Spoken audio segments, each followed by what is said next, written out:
Online gaming से होने वाली इनकम को मुझे अपनी आईटीआर में किस हेड के अंदर दिखाना चाहिए।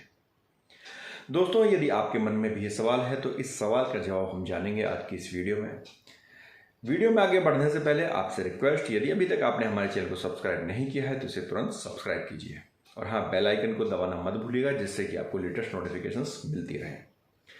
दोस्तों, ऑनलाइन गेमिंग से जो इनकम आती है वो हमें किस हेड में दिखाना चाहिए, उसके लिए पहले आपको यह देखना होगा कि आप ऑनलाइन गेमिंग से इनकम क्यों करते हैं।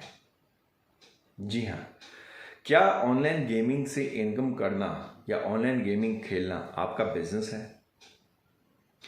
यह क्वेश्चन इसलिए भी जरूरी है क्योंकि हमारे इनकम टैक्स के अंदर 5 तरह की इनकम होती हैं। पहला है सैलरी, दूसरा है हाउस प्रॉपर्टी, तीसरा है बिजनेस, चौथा है कैपिटल गेन और पांचवा है अदर सोर्सेज।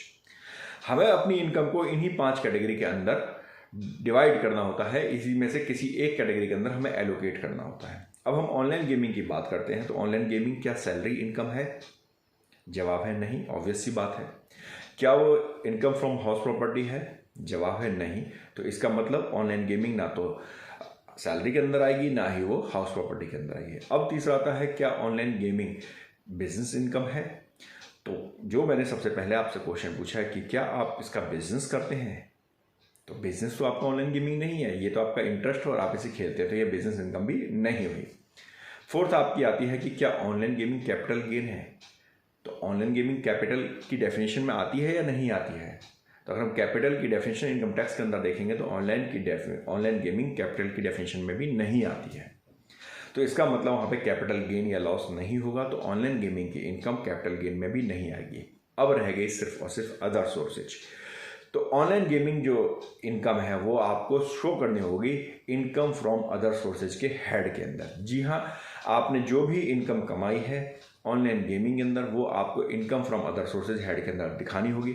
यदि आप ऐसा नहीं करेंगे तो आपके पास नोटिस आने के चांस हैं। आपको 139(9) का नोटिस मिल सकता है, डिफेक्टिव रिटर्न का आपको नोटिस मिल सकता है।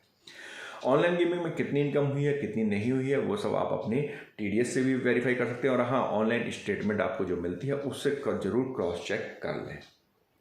दोस्तों, अब आपको मुझे उम्मीद है कि ये क्लियर हो गया होगा कि मैं ऑनलाइन गेमिंग किस हेड के अंदर दिखानी है और आप उसी के अकॉर्डिंग दिखा करके अदर सोर्सेज में दिखा करके अपनी रिटर्न को डिफेक्टिव होने से बचा सकते हैं। दोस्तों, अगली वीडियो हम जल्दी ही आपसे मिलेंगे। उससे पहले फिर से एक बार आपसे कहना चाहूँगा कि आपने यदि अभी तक हमारे चैनल को सब्सक्राइब नहीं किया तो उसे तुरंत सब्सक्राइब कीजिए। धन्यवाद।